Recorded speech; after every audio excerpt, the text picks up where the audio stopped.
This is Hooke Court in Dorset, and we reckon that most of what you can see here dates to the English Civil War in the mid-1600s. But there are clues that there was once something much older and grander here. Take a look at this. You see this huge moat? That is in the back garden. Now, as far as I know, a moat means a castle or a grand medieval house. So on this island, there could be something here from the Middle Ages, maybe even from the time of William the Conqueror himself. These days, Hooke Court is used as a school, and the teachers would love to be able to tell the kids more about its history. But you don't know very much about it, do you, Mandy? No, not very much at all. And we'd love you to find out more. So who is it that Mandy's called in? Time team! And how long have we got to find out anything? 3 days! You think we'll find anything under the grass, JJ? Yes. What sort of stuff? Brick walls and doors. Yeah, we always find brick walls, but not doors so often, do we? Well, there are a whole array of standard features in a medieval house. We've got, for example, the gatehouse there, and that leads you through to a great hall. But, you know, the gatehouse might have been on another side. The hall could have been elsewhere. So clearly this accommodation block wasn't destroyed by fire during the Civil War, but it's the only bit that still survives. Our job is to look for the rest of the manor house, which should be in this area defined by the moat. Sounds quite easy, doesn't it? The trouble is, there could be 500 years of different buildings buried under this lawn, because the Domesday Book records that there was a manor here way back in the 11th century. The legend is that there was a fire here in the Civil War, and clearly the kids are hoping we can find out more about it. Others, though, are just as excited to see so much surviving in the ground. Coming through there. Oh, there's so many. On a right angle. So many walls. And it's only a matter of seconds before Phil turns up the first find. Yeah, maybe 16, 17. There's the roof. Nice nail hole in there, look. And you're getting this, which is 16th, 17th, bit of bone as well. 16, 17. Something like that, yeah. That'd be a good candidate for when it's, you know, being heavily destroyed. Yeah. There's no later stuff either. So well, that's good. That's good. Let's carry on, Ian, please. This is our house burning in the English Civil War, but this isn't Victor's work. This is Bridget, aged 7, and this one is Tom, aged 6. Do we have very many more details other than the fact that it just went up in loads of flames? We know there was a fire. The whole building might not have been destroyed, but there was certainly enough rubble to make it worthwhile paying a mason, and we have the account, this is the priceless information we've got, paying a mason 5 shillings to retrieve 1,500 weight of lead from the ruin. Who owned the place? At that time, it had been just sequestered by Parliament from John Powlett, the 5th Marquess of Winchester. This is the guy who owned Basing House by Basingstoke, which we dug, what, 4 or 5 years ago? Exactly, yes, a very interesting guy, a great siege, dramatic moment in history, and John Powlett was a very senior royalist figure and a focus for resistance to Parliament. Wait. Oh, look, there's there's a new break. Got the full Look. profile. Oh, look at that, Yeah. full profile. I bet that bit goes on the top as well, does it? There you go, mate. Does that go in? No. Oh, it's a spout, isn't Yeah, it? it's a big pansion. Look, big bowl. there's a spout, look. Yeah. That's the sort of thing you'd be expecting to see in the 16th, 17th century. Away from the excitement of the trenches, Henry's got the job of finding the complete circuit of the moat. Helpfully, there's already proof that it continued around here along the back of the now demolished north wing. You're standing right on the corner. Oh, right here? Right on the corner of the moat. OK. Which went alongside, up against the building here. Oh, so where's that on there? Here's us on the photograph. This is the heating system built into the moat, and the steps are down here. So whereabouts are we stood now? You're stood about here. Oh, so we're right on the moat? You're right on the edge of the moat. OK. Yes. So we're not doing badly. We've got a 15th century living quarters here, and another 15th century building which we're digging the foundations of here, and now we know that the moat extended at least this far around it. Because our mystery building's 2 stories high, the thinking is that it's not the Great Hall. Jonathan reckons that's most likely where Phil's digging on this side of the lawn. But so far, all Phil's discovered is masses of Civil War period pottery. It's all the sort of stuff you'd expect to find in the kitchen. There's none of your posh tablewares here. It's all big mixing bowls. But we're getting things like glazed roof tiles, so, nice posh roof. Bonus, we've got 16th or 17th century goblet. That is pretty, isn't it? Beautiful decoration around there, possibly Venetian. I don't know enough about these things to be certain, but that's a posh piece of glassware. That's not the sort of thing a peasant would have been drinking out of, I'll tell you. But the stuff we're really after is turning up in our trenches in the schoolyard. Oh, look at that.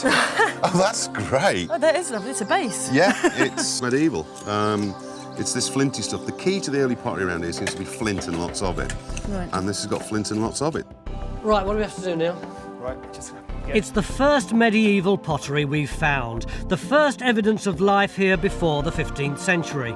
And graphics have come up with a neat way to show the kids what it looked like.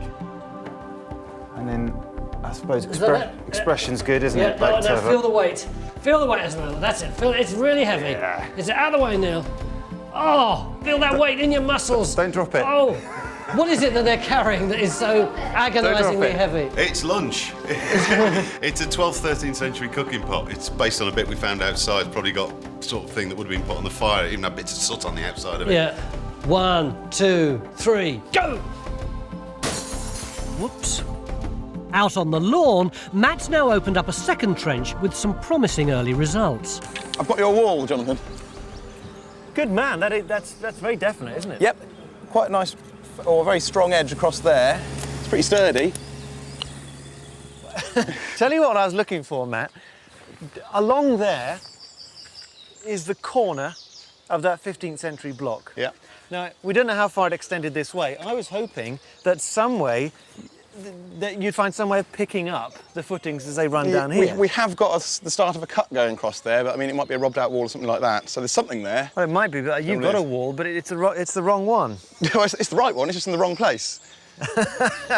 Matt's wall is also very different to the one Phil's now unearthed in his trench. They're obviously not the same building. We're going to have to extend both trenches to see more of them. But it hasn't been a bad start, and I want to use a bit of graphics magic to show Mandy what we have sorted out. Here is the house as it is now, and if you do away with the 19th century extension over there, and in addition to that, another 19th century thing, if we get rid of this porchway just there, it's gone. And then there's this 17th century top bit, just lose all of that. And then we've got two 16th century things here and here. Off they go. And then, apart from fiddling around with a few of these windows, what we've got left is the part of the building which is here now, which was here in the 15th century. That's fantastic. Not bad for one day, is it? No, not at all. It's amazing. So the first job is to extend Matt's trench to see more of the big wall, and also to join it up with Phil's trench, which hopefully will reveal another 4-foot wide wall to locate our Great Hall. You can see the date. We've got the pieces of paper with the date of it all on. Yeah. All the pottery has been put into a timeline for the kids, and the bulk of it comes from the 17th century, when it looks like many of the buildings were demolished after having been damaged in the Civil War. Tom, any ideas why you think there may be only a few pieces of pottery here? JJ, possibly? They haven't dug deep enough. Possibly, they might not have dug deep enough. Anybody know what that is? Clay pipe. Yeah, that's right. Some of the tobacco pipes date to the 1640s, precisely the time of the Civil War, and the kids are fascinated by them. And joining up the trenches is revealing more finds by the minute. Can you still see the clapper in there? It's intact. It's an animal bell. You see them in paintings by people like Bruegel. This one's got decoration on it that looks like Look it's... at this. Yeah, possibly a Jacobean, Elizabethan Jacobean. Typical kind of thing you see on wood carving as well. And there's a tiny shield. Do you see that there? So it's possibly a little stamp of the person that the animal belongs to. Possibly for a horse or something. Perfect condition. There's another lump just here. Yeah. There. Now, is that arrow above the blip? Yeah. Yeah, so that tells you that that blip on the screen is where the wall is. So you could actually put the cane in like we've done. and mark the position of the wall. Although geophys are detecting walls belonging to many different phases of building at Hooke Court, our basic aim is to work out the layout of the manor house, which may not have radically changed over the centuries. We know in the 15th century that there were posh living quarters here and another as yet unidentified medieval building here with the moat going around it. Yesterday, we opened up several small trenches in the school playground to find out more about that mystery building, and one of them has paid off. This small trench has revealed the remains of a spiral staircase, although it's difficult to see as only the base of it's left. Can you see the curving face of the stones running around very that slight way? curve, yeah. Very, very slight. You're actually looking at the outer casing of a spiral staircase. So we now know that there was a spiral staircase linking the two medieval ranges. We've got the first one here, which is this stone bit there, and then across here, and another bit here. It's like a sort of little compressed H shape. That's the earliest. Then we've got this wall here, a little bit of it by where Phil is, and then that long bit there. Cutting through it, we've got this thing here, which is really odd because it's curved. And actually we've got a fourth phase too, haven't we? Because we've got this early stuff at the bottom. That's right. That stuff there could actually be earlier than our stones. That could be a timber phase, 12th century. And it's all covered in material from the 17th century, when it's clear these buildings were demolished. Bridges Trench, in fact, may be turning up the first evidence of the Civil War fire. But what we're really after is finds like this. This is a very posh medieval floor tile. Now, I don't... Yeah, of course. Now, I don't know if you can see, there's like a pattern impressed in it as well. Yeah, we've got certain curved lines, there, straight lines. Yeah, well, I've kind of taken a rubbing of it with a pencil, just to give you an idea of what was going on. I don't know if you can make this out. So intricate, isn't it? You've got the geometric pattern coming around the outside, and then this sort of bit of knotwork in the middle. If this isn't from a Great Hall or a chapel, I'll eat Phil's hat. This decorated tile dates to around 1500. Part of a design that, when complete, would have looked something like this. What's just dawned on me is that our manor house probably included buildings both old and new. This is a coxcomb tile that would have adorned a roof built in the 14th century. Because typically the Great Hall is situated opposite the entrance, so it should be in the middle of the lawn, more or less where Bridge has opened up her trench. Given this news, Bridge in fact is wondering if she may have found the Great Hall. She's got bits of decorative stone from a medieval window, and this stone slab that would have supported a large post. That could be the crown jewel of the entire dig, if it's in situ. Now the most recent discovery that there's a wall coming through here has got our expert thinking. So after a few calculations... If we're talking about 16-foot units, which is your regular medieval pole that a mason might use to set out a building, and occurs time and again, what you've got from that stone to this wall is about 8 feet. 8 feet. A bit of measuring. That's 32. And the realisation that we have another wall coming through. I didn't know you even had a wall here. Well, I didn't realise that Joe had already started cleaning it until I just walked up here. Joe, your achievements are very understated. Jonathan's now thinking we may have found our Great Hall, although its position seems different from what we expected. For the last 2 days, we've been looking for a Great Hall, and we thought we'd got one in Phil's trench, going all the way down here. Pretty long this is. There was a big pad here for a big column to support the roof there, going right down to there. But just in the last few minutes, our ideas have completely changed. Why, Jonathan? Because I was looking for the logical solution of a hall going in that direction, but Bridget has turned me 90 degrees and persuaded me that it might be to do with practical expediency of an old hall sitting firm on this site while the rest of the manor develops around it. With a wall there and a wall there. You've turned Jonathan 90 degrees. This is your theory, right? And you're absolutely convinced that this theory is right? I'm determined that this theory is right. Beginning of day 3 here at Hooke Court School, where we're looking for a medieval manor house. and the kids have been keeping diaries about the dig. This is from day 2, Seema wrote this. Today it was really cool because the 6 of us went to wash the pottery. We also saw a cow's jaw, which was interesting and disgusting at the same time. And this one from Connie. They filmed me saying they hope to find a forgotten medieval manor house. I found it quite hard because there was a big fluffy thing in my face. That's your fault, Steve. But the big news for us on day 2 was that right at the end of the day, we thought we'd found one of the major buildings stretching from here right over to here, except that Geophys disagreed. John, everyone was so excited and you brought their dreams crashing to the ground. What was the matter? Well, it's just the interpretation of the Great Hall being here. I think it's where Phil is, where all the action is. That's where all my strong signals are. I do have things coming out here on the geophysics. They are clear, but not as good as over there. Whether we solved the puzzle or not, the kids are simply amazed at how much history is buried under their school lawn. The roof tile, I think, is it? Yeah, looks like it. And these tiles are sort of 14th, 15th century, but they're in a 17th century deposit, so it looks like the late medieval roof still standing at the time of the Civil War, and then a whole shooting match comes down, you know? Yeah.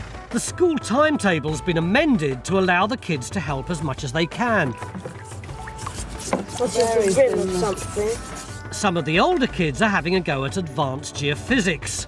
Who knows, they might be able to spot something we missed. Or maybe that there could be actual building and that could be a wall inside it. Yesterday they helped to survey this area of the lawn, and today we're opening up a trench that they'll help to dig. It's targeted on one of the clearest anomalies on the geophys plot. Well, that's this circular feature on here, look. Oh, wow. It's a very, very obvious feature. There's been a lot of debate about what it might be, but I think my money's on it being a dove cut. Using the magic of graphics, we're able to show the kids the scale of the medieval buildings. These two are walking through what would have been the entrance to Hooke Court back in the mid-1400s. Anyone entering the site back then must have crossed a bridge, because we now know that the moat came around in front of the gatehouse. But the big news today is that Stuart doesn't believe the moat ever completely surrounded the manor house. In fact, he doesn't even think this is a moat. Well, what do you understand by moat? Well, there's knights in armour outside and they're trying to get into the house and they can't because there's this big defensive feature. Yeah, that's the problem I have when it comes to this.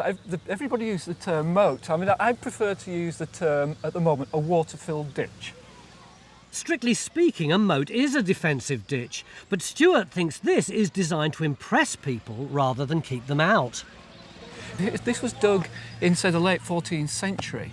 People aren't really digging defensive moats in a way, because the nature of the buildings are changing, the nature of the society is changing, and you're starting to get people thinking about decoration and ornamentation and gardens even. We've been drilling holes into our water-filled ditch and discovered that it's much deeper here compared to where it bends around the site.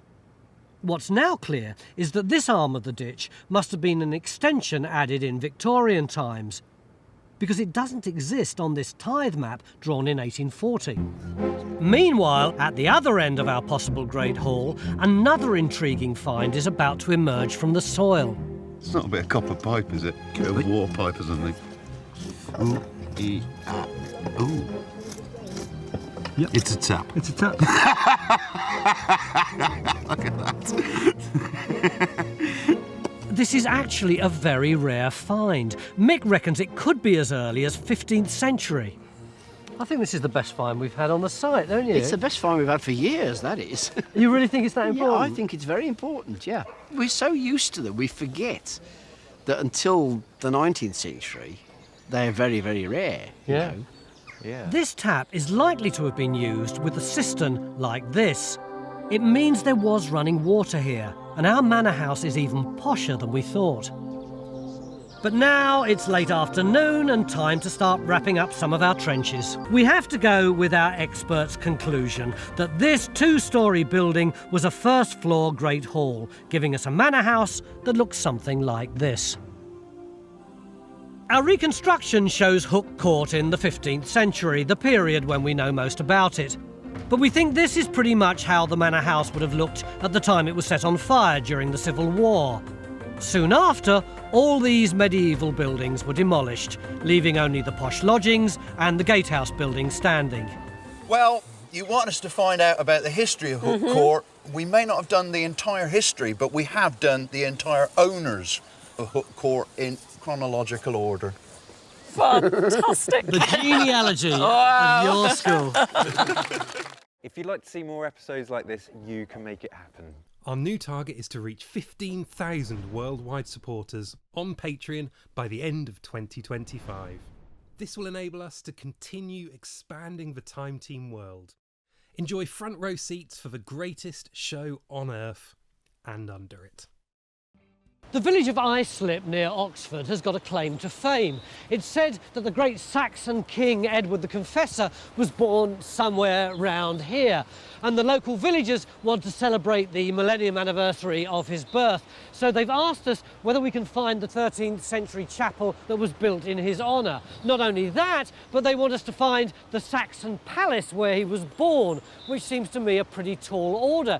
Except the fact is, nobody has ever dug here before, and we've got just 3 days to try and sort it all out.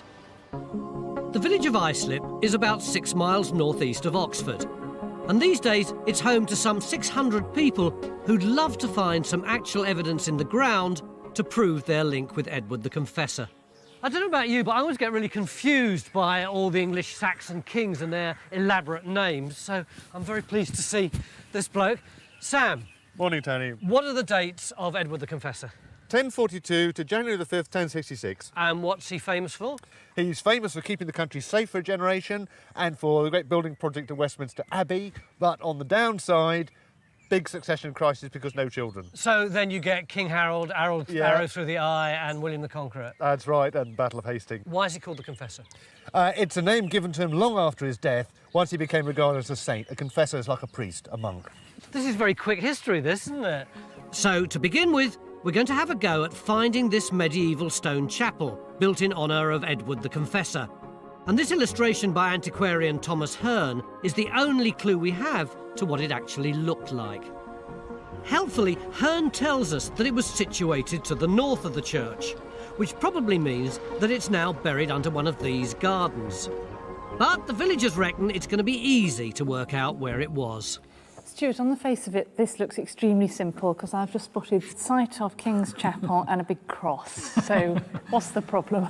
It does look pretty obvious, doesn't it? Now, the problem with these crosses, when the map makers were coming round in the late 18th century, they were soldiers. Mm-hmm. They'd speak to the local vicar or local antiquarian, and he might have said, there was a palace over there, or there was a moat over there, or there was a chapel over there. And it wasn't that important to them. No, it wasn't. So that could be one of two things. It could be somebody precisely knew where that was, and that is bang on. Mm-hmm. Or alternatively, it could be just, it was over in that yard somewhere, and the surveyor just put the cross there. Tricky. Stuart's worked out where the cross would be on the modern map. And it falls firmly in the middle of that timber yard. Well, this is a surprise. No resistance from Geophysics. Let's hope it's all worth it, because of course we can't trust the big X on the map. It's quite possible that the remains of the chapel could be in the pub car park. Or in the garden of the house next door. There's no room for Geophysics to survey in this garden, so we've decided to open up a few random test pits. Speed things up. But there's still a very good reason for digging here in the garden of Confessor's Gate, and that is the house deeds include a plan that marks the site of the King's Chapel.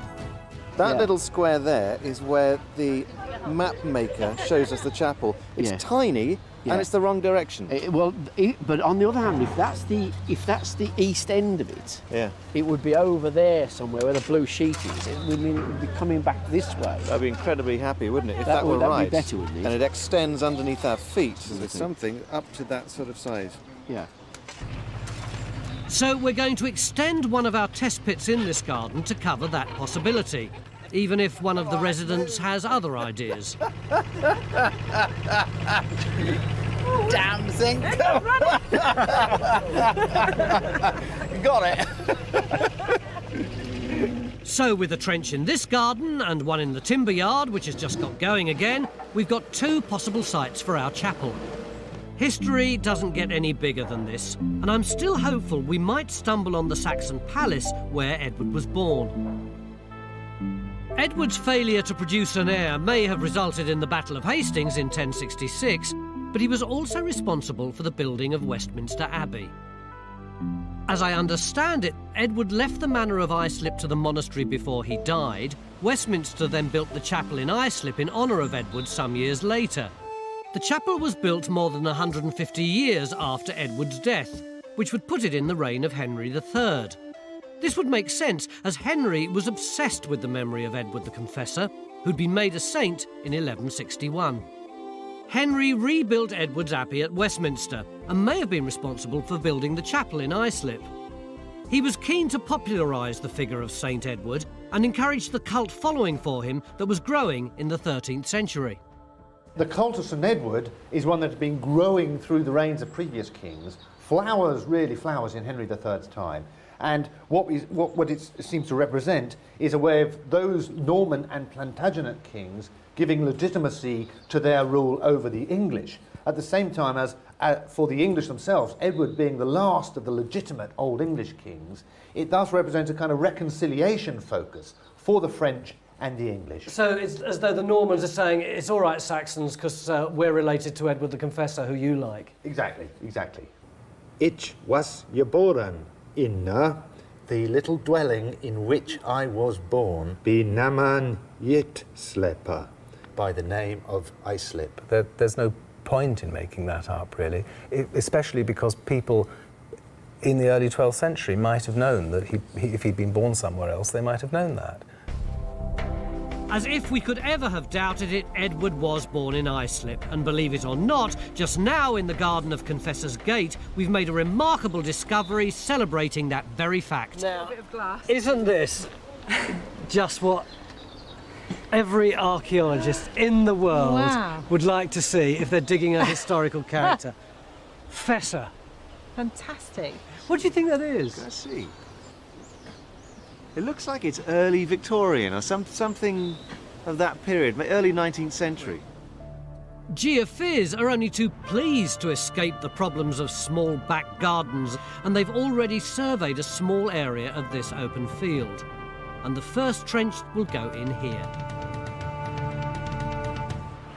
Believe the geophysics. You didn't tell me that it was specifically a wall. You said there was a large anomaly there. But what we have here is a chance to investigate a forgotten medieval manor house that's very much part of the story of Westminster Abbey and medieval Islip. As you come along here, the most important thing is we've actually got part of the wall that runs around the outskirts of the manor. You see, we've got one edge there, that's the inside edge, and then on the outside edge here, so we've got the wall running parallel with the moat, and then on the outside again we've got a lot of clay, which I think is part of the bank, which is stacked up against the wall. But the thing we've discovered now is, this is where we've put the trench over these anomalies here. Now we've extended the survey across the field. Look at these responses. Cool. The main building is about 30 metres over there. Right, so this trench must be important if Jonathan's got his hands dirty. I'll dig for me supper. And you've done an extension. Here, yes. Nobody tells me anything. Could it be the chapel? Do you know, I think it can. And the reason I say that is because it's roughly where Stuart had mapped it. We've got a wall coming down here. It's cut into this, see the shade of mucus there in the clay. That would be the outside of it. That's the inside. The wall thickness is about right. If that's the north wall, this is the west one, then we're looking for a door just the other side of the garden wall. So it could be this corner here, look. Northwest corner like that. Yeah. Raksha, who's queen of the dig? Me! How did she do it? Well, she went below what we'd previously thought was undisturbed natural earth and got the wall below it. So today, this is what we think is the natural here, but we're going to get our archaeologists to go below that to see if we've got anything medieval too. The theory is we've discovered the northwest corner of the chapel in this garden. And it's possibly the only bit that survives, as we've dug other trenches close by and found nothing. We can't open any more trenches, which is why we thought it was worth digging deeper here, just to see if we get any related finds. We decided to dig here because an old map had this field marked as the site of Ethelred's palace, where Edward the Confessor was born 1,000 years ago. But we've now proved that the only important building remains in this field belong to the medieval manor. Yesterday, Geophysics revealed this plot showing the extent of it, and today we're opening up trenches here, over what we think is the manor house itself, a building that must have been one of the biggest and grandest houses in the area. We know it must have been quite special because Isabella, Edward II's queen, stays here. And Right. so it's certainly fit for a royal residence. But you see, that's interesting because I think we've been rather assuming that it's a fairly big, sort of extensive complex, but it may not be from the implication of what Well, you're it isn't saying. really. I mean, in Doomsday, if you look at Doomsday, it's quite small. It still seems most likely that the Saxon settlement was on top of the hill. But it could be that Islip was an even smaller place than Victor's drawn here. Phil? Yo! Nice bit of wall in it. Absolutely magnificent, isn't it? I mean, look at the size of it. And the beautiful thing of it is that we can actually tell that where Ian is outside the building. You can see that it's just dirt and soil. And where I'm standing is inside the building. So we would expect to find the other wall somewhere there, just inside the moat. Can you definitely say that that's medieval? Yes, I can, because all the pottery above it is medieval. There's nothing earlier or nothing later. It's sealed by medieval pottery, and more importantly, it's got a superb assemblage of roof tile. Yeah, they call these coxcombs with the sort of the jagged top. You know, it's well, because they look like a coxcomb, I suppose. Paul's not easily impressed, but it's unusual to get so many finds of such quality. Personally, I'm intrigued by this bit of medieval glass. And that is a urinal. A urinal? Pretty exciting. Do you mean eh? like a potty, a long potty? Well, they're used for medicinal purposes. In the medieval period, the urine was a key to recognising the symptoms of lots of diseases by the medical practitioners at the time. So you'd have these glass vessels you'd put the urine in, hold it up to the light, and they'd make their pronouncements. Make sure you wash your hands before lunch. It's been so much easier digging in this field as opposed to up on the hill, where we can only put in small trenches. But no one can accuse us of not trying hard enough. Today, here in the garden of Confessor's Gate, we've been digging deeper just to make sure we haven't missed any evidence relating to the medieval chapel we found next door. Well, yesterday I was giving your wife a really hard time because it seemed that your garden wasn't riddled with history in the way that you both hoped it would be. But this morning we had a reassessment. We realised that actually we hadn't gone down as far in these trenches as we needed to go. So Matt spent virtually the whole day re-excavating these trenches, and the news is I was right, there is no history in your garden. There's nothing here at all. Nothing here at all. As you can see, look at that. It's a lovely hole. Great big hole, yes. But the good news is that it looks as though next door we've got the chapel. So the value of their house is going to rocket now. Thrilled for them. We'll sell them the name. As ever, back garden archaeology is a tricky business, and there's no predicting how it will turn out. Raksha, how's our chapel getting on? It's not really a chapel anymore. You're kidding. No, it's a more humble building. It's a privy. You're joking. No. So you've got a cesspit, in fact? Yes. Why? How do you know? Found lots of degraded faeces, I'm afraid. There you go. Of it down there. And what's this thing here?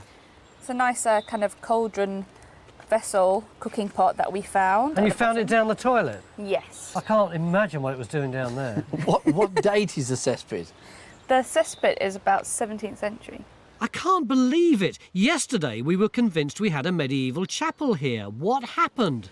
Raksha, as Queen of the Trenches, how could you mistake a medieval chapel for a 17th century toilet? Well, it just shows it's an easy mistake to make.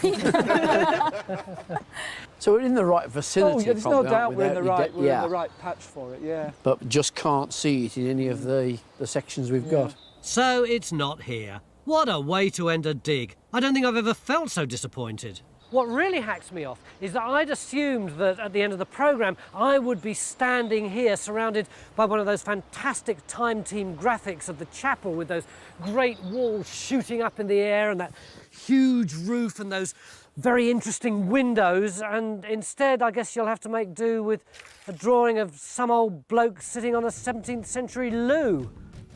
Join a thriving worldwide community of Time Team fans on Patreon. Our new target is to reach 15,000 worldwide supporters on Patreon by the end of 2025. This will enable us to continue expanding the Time Team world with more digs and greater access than ever before. Codnor Castle sits right on the border between Nottinghamshire and Derbyshire, surrounded by countryside which has been parkland for a millennium. Over the last 500 years, the park's been extensively mined, and believe it or not, there are even records of mines within the castle walls. We have this big problem in that no one knows where the mines were or how deep they were. So John and his team have been here since the crack of dawn, trying to do the preliminary work for us. John, what are the chances of survival? And I'm not just talking about the archaeology. Well, I think you'll survive. The problem is we still can't find any of these shafts. If there's been mining here for centuries, are we likely to find anything at all? Yeah, look behind you, Tony. Can you see the stonework between the towers and the grass above it? That's the ground level inside there, so it's above your head. It's a good 6 foot higher than out here. And I guess what that is it's a product of quarrying and mining waste being dumped in there. Now that could act like a protective blanket, sealing and protecting the archaeology underneath. Looks just like building rubble, doesn't it? It does. We want to find out when Codnor Castle was built and what it looked like. So Trench 1 goes in on the upper court, inside what's thought to be the oldest part of the castle. And 6 foot below, in the lower court, we're sinking 2 more trenches, just outside the old castle walls. The north gable end of the chamber block. Yep. But it's internal. Oh, There's a great big fireplace there. yes. And that's enormous, isn't it? It is, yeah. So if that implies a room coming this way, It's a high-status room of some description, otherwise it wouldn't have had a fireplace that size, but it's some sort of domestic chamber. You know, not the main chamber, but sort of an annex to it, possibly. So Geophy's set to work to find the room's missing wall. Meanwhile, Raksha's found our first bit of dating evidence near to her wall. Well, Paul, we've had our first piece Oh, of that's pottery. It's pretty modern though, isn't it? No, that's late 17th century, early 18th, something like that. That's modern in my book. Not modern. The jug dates to the period just before we know the castle was in ruins. With this wall, you can see that face coming along there. Yeah. Now it's been chopped out here by quarrying and mining, but we've got a really good face on this side, and where Ratcher is, I think we've got something coming up there, Ratch. There's these 2 stone lintels, one here and one upright right there. Part of the doorway, which the entrance is to be running in that direction. So do you reckon that this wall here, Richard, goes with this one here? Certainly looks like it. It's roughly parallel, and that was obviously some sort of high-status chamber with a properly glazed window over it. So what kind of room could it be? Well, it's next to the gateway, so possibly Porter's Lodge. This is great news. We're not even at the end of day 1, and already we've managed to locate one of the key rooms in Codnor Castle. The main discovery since we were last here is this wall here, the return coming off this one, which is built into it, so it's a part of the same structure. You can see just in the corner there, looks like we've got... Just here. Yep, coming back this way as well. And that would fit possibly with there being a drawbridge here, with a drawbridge pit underneath it. Oh, right. But the problem is that it doesn't line up with this turret very well. This edge seems to be going underneath the turret. It's hard at the moment to think what else it might be. Despite Matt's reticence, this is a huge surprise. A drawbridge means a much grander entrance to the castle than we ever imagined. Oh, that's nice. And the finds aren't too shabby either. It's a beautiful little thing, really delicate little cup. You know, just the rim coming around like that. They sometimes have like up to 8 handles on them. They're really peculiar little things. But as if we weren't busy enough, right at the end of the day, Geophy's come up with a new target. I think we've come up trumps. We've got this fireplace in the end of that building. In the geophysics, you can now actually see this wall line. I think we've actually got a room that goes with that fireplace. I think there's a wall line that comes along here. And then look, this strong response here. Is that another building on that platform there? Just above the drawbridge trench, inside the round towers of the gateway, Richard has managed to find some dating evidence to help us work out the chronology of the castle. These tops, these lintels, are quite distinctive. These are called shouldered lintels. Right. And this is a kind of cantilevered out block there. I see. To hold a flat there. Right. And they're also called Carnarvon arches, because they first really come in when Edward I is building the Welsh castles at Carnarvon in the 1280s. And they're used for about 50 years. So that ties in really nicely with the documentary reference as well, because we've got that first reference in 1308, which is bang in the middle of the period. Yeah, exactly. Right. OK, let's go and look for some more. Interestingly, the building of the gateway corresponds with a period of royal favour for the medieval knights who lived here. Henry III is said to have kissed Richard de Grey in gratitude because he and his brother were the only noblemen to sign up for an unpopular crusade. And in 1294, Edward I paid a royal visit to Codnor, an event so momentous it could even have prompted a rebuild. So the gateway could have replaced the drawbridge that Neil now thinks was surrounded by a tower. And measuring back 28 centimetres before it starts. So if we go back and measure across... To prove it, we need to find a similar chamfered edge on the other side. Is it a stone lying at an angle or is it a chamfer? There it is. That's definitely there it. It is. That's got to be it there. You can't argue with that. You win. I buy that. Gold star for you. Hang on. How about that? So I guess what it's showing is, isn't it, that we actually have a symmetrical tower on either side of the drawbridge pit. And I guess it kind of confirms that this is clearly unrelated to that. Yeah. So this means there would have been a wooden bridge over the moat. Under attack, the de Greys could have burnt this as a first line of defence. Then there was a drawbridge over the pit, which would have raised on a pivot. And if the intruders got this far, there would probably have been a portcullis. This elaborate defence seems to fit the image of the de Greys, because these were soldiers who featured in every battle from Agincourt against the French back to the Scottish Wars and the Crusades. And we're hoping to find some of their rooms alongside the missing west wall, where Faye's digging. Brian, Yeah, can I look at these? of course. Well, what I think you've got here is part of a plaster wall surface. It's got this nice plain surface on one side. And if you turn it over, you can see the impressions of the wooden laths that the plaster would have been attached to. If we've got that, what could this feature be? This kind of semicircular feature coming in? Does that butt up against the wall? Yep. Looks very like it might be a circular staircase. Yes, I was so hoping you were going to say that. That's fantastic. Over the last 2 days, we've discovered so many bits of walls and windows and finds from different phases of the castle that my head's spinning. Is that a bit of marble? Is it marble? Or quartz? No idea. I mean, you almost wonder where it might have come from, a statue or something. Yeah, from the garden, yeah. This dig has been so rich that it sometimes seems as if the castle has been bursting to tell its story. With such a vast amount of material coming out of the moat, it's important that we search the spoil heap thoroughly. And this is why. Why is your hand shaking? Gold coin, gold hammered coin. Look at that hand. Come here, look at that. I can't hold it still, I'm afraid. And given how soft gold is and how big this is, that is absolutely quite incredible. Over the last 3 days, we found more than we bargained for, and Faye's west wall is no different. OK, so does that kind of line up with the... well, just about, doesn't it? It's pretty much in line with that lower court wall. But the most impressive bit is this block of masonry which comes all the way around here and is sweeping round like that. So it's actually a round tower that's been stuck on to the curtain wall. And you can see, look at the foundations. They're going down and down and down. It's massive this way. It's massive down that way. Inside our round tower, we've got loads and loads of burning. And originally, we thought this was kitchen. But the thing that really made us change our mind was this feature over here, which appears to be a fireplace. You can actually see that it's later because it's got all those bricks in it. You know, it's 6.5 metres wide and it's 3 metres deep. Coming further back up, we see here now we've got the abutment on the other side of the moat. really well built, mortared wall.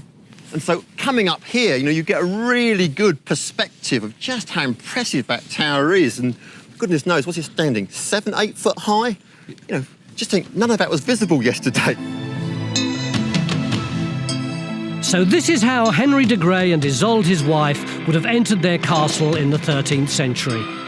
Across the moat, over a grand drawbridge, past the porter's lodge and into the Great Hall. But in the early 14th century, the castle was rebuilt with towers and turrets on the perimeter walls. In the 15th century, they extended into the lower court.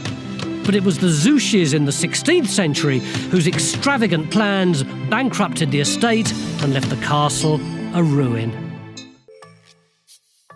Join Time Team on Patreon to access exclusive 3D models, masterclasses and behind-the-scenes insights.